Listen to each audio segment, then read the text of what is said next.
Hello, hi, welcome back to my channel. This is Dr. Haris Sadiq. I am surgical trainee, currently working in UK as a core surgical trainee 1. Today the topic is the video is to talk about MRCS examination. Examinations are an important part of for a doctor, for medical career, and for progression. The specific exam MRCS is required by surgical trainees as well as many international graduates to work in UK as a surgeon. I have already made a video of MRCS Part A. If you want to have a look at the video, I will put a link up there. Today we will talk about MRCS Part B, which is the last and the final step of this examination. We are going to talk about the attempts, the cost, the importance of this examination, study material, the tips which will help you passing this examination with good marks. So number one, this examination is held by 4 colleges, Royal College of Surgeons. It can be Edinburgh, England, Glasgow, or Ireland. So they arranged in different centers. For instance, Edinburgh can arrange in different cities. For instance, I gave my examination in Coventry, which is near to Birmingham, but this was through Edinburgh College. In the same way, different colleges organize different examination all over the world. The Royal Colleges have started their examination for Part B in different Asian countries like Pakistan and India and other countries, which was not that frequent in the past. So that's the good news, because you don't have to travel for this examination to other parts of to UK, because visa takes a lot of time, and also exam itself is very expensive. It adds the cost with the visa, your travel and accommodation in UK. Examination cost around £997. The next step is it happens almost 3 times a year, but it can be on different dates for different candidates. For example, May examination can run throughout the month of May, because it can only accommodate around about 40 candidates. It has 2 sessions. One is the morning session, one is the afternoon session. Morning session starts at around 8:30 and continues until 12 o'clock. The afternoon sessions, as soon as the morning session finishes, the afternoon session starts, and it continues until 6 and 6:30. The exam itself, the time is around 5 hours in total. So you will get around 18 to 20 stations. Each station has almost 10 minutes. So 9 minutes is the station itself, and 1 minute is to read the question. So you will also get few rest stations. If, for example, you get 20 stations, it can change according to the number of candidates giving this examination on the particular day. So for example, if there are 20 candidates and there are 18 stations, one station in them is a test station, which you will not be marked for, but you will be not told about which station is that. Can be any station, which is a trial station to just exam competence and introduction of new stations. It has 2 rest stations. The rest of the stations are divided according to the curriculum. I will attach a link as well to have a insight into it. So basically you're tested on 2 things. So one is your applied knowledge, and the other is clinical skills. The applied knowledge is divided into 3 broad spectrums, which is your anatomy, pathology, and critical care. Whereas your clinical knowledge is divided into several other components, which includes examination, procedural skills, communication, handover or speaking to a consultant over the phone. It has number of stations.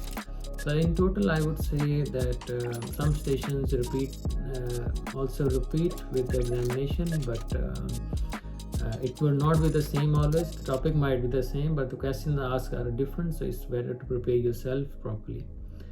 The time duration required, So time duration would be, I would suggest give at least 3 to 4 months for this examination. It depends whether you work in NHS or you work abroad, because if you look into the statistics, people who are working already in the NHS have a high passing rate as well as compared to the people who come from abroad. The number one reason could be your language, because people who work here, they are used to communicate with the patients, to other colleagues in English language. They are quite fluent in it, whereas the people coming from international countries where their first language is not English, it might be a bit difficult. Second would be they don't know the system, and you could graduate, and because some of the things which are required in the MRCS examination, as a surgical trainee or as a junior doctor, we do these things on day-to-day basis, and some of the procedures, how they are done, and the steps we follow here, it may be different from your home country which they follow. So it depends from your background and where you're from. So I myself spent about 2 months to prepare for this examination. It's an expensive exam, and also you have limited attempts, and don't want to be disheartened by failing exam on the first attempt. Next, study resources. So there are a couple of academies and courses which are running. To name a few, there is a RIDA course, SALA course, Turkey course, and some other courses as well. I would recommend, if you are not from UK, international, you are from other countries like Pakistan, Bangladesh, Egypt, or anywhere, so I would suggest you join these courses. All of them are good. They are good trainers, and they can help you pass examination, because if you don't know the system, don't know how to answer the questions, it would be very difficult. Yes, there are people who have given examination in the past and they have passed it, but if we compare and if we look into statistics, the people who went for academies and from internationally, from other countries, they do well in the examination if they go to academy or prepare through some notes. It includes a couple of factors. First of all, they would have a guidance they can ask. Secondly, they can make groups. So for example, they can find study partners and study on daily basis. And how to study for the examination. Number one, you have to decide for your resource. I have already explained which academies or the notes you can go for. There are a couple of online resources as well, but I myself used a RIDA course. I found it very helpful. It helped me pass examination with good marks in my first attempt, and I felt very confident during my examination. So number one thing is to find the study material, notes, and academy is personal choice.